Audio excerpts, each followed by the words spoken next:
دامدو یک سوال از زن دراز بود، سوال من کوتاه میکنم چون که یک دردناک است. من کوتاه کردم اصلا، مغزش میتونم به شما جواب میکنید.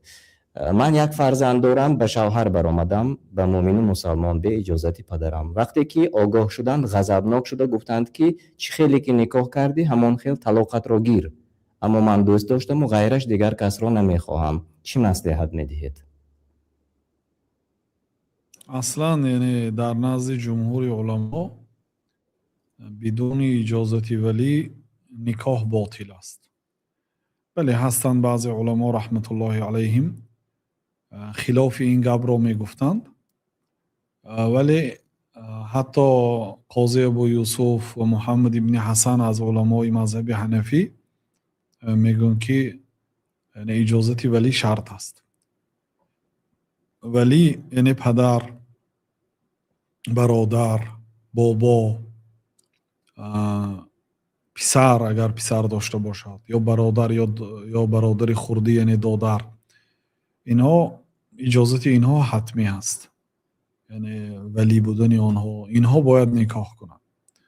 اگر در صورتی که حال همین حادثه شده است اینا نکاح کردیم بدون اجازت پدر و مادر، سببش این که پدر و مادر راضی نشدگی.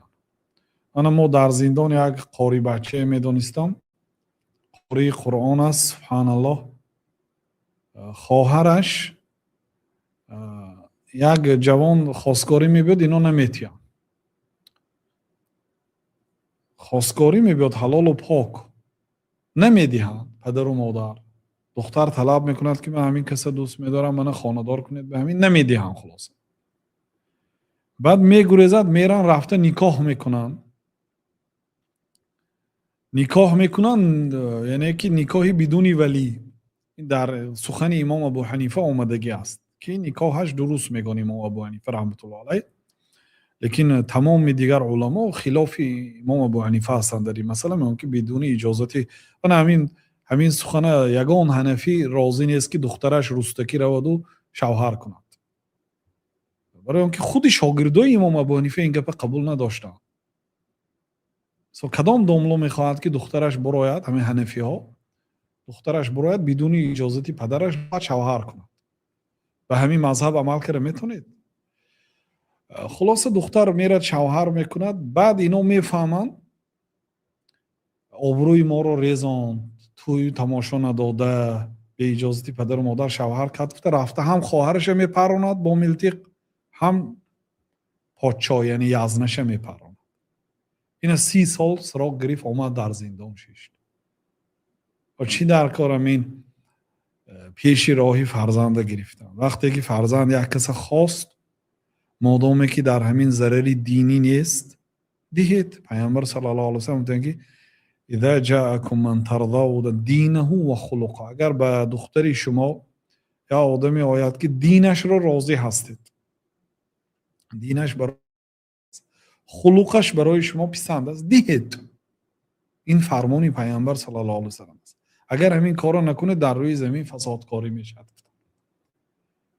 بنابراین موقعی که همین دختر همون شوهرش دوست می داشته است، شوهر کرده است بدون اجازت ولی، خیلی همین پدر و مادر باید اجازت دهند. از این سوال زن داشته است یا مرد؟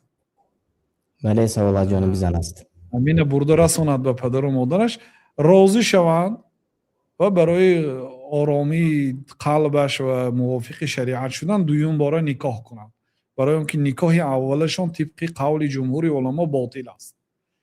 لیکن وی زیناکار گفته حدم زده نمیشد از نگاه شریعت. پیامبر صلی الله علیه و سلم گفتند که هر نکاحی که بدون اجازت ولی است و نکاح باطل است، باطل است، باطل است.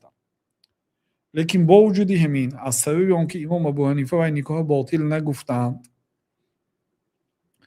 یعنی وی ها اینو زنا کرد گفته در زده نمیشد، یعنی حکم زیناکار رو نمیگیرد، فقط که برای صحیح شدن نکاح گشته دویم بار نکاح کنند و اجازتی ولی که توی کنند. برای چی اجازت نمیتید داخل؟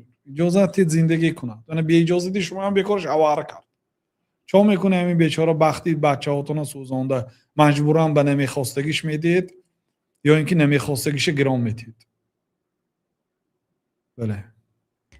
خب من گفتم که شما به سوال کوتاه کردم این چندین سال باز شوهر کرده نبوده است و بعدا با شوهر اولش نیز پدرش از بعضی سبب ها جدا کرده بوده است.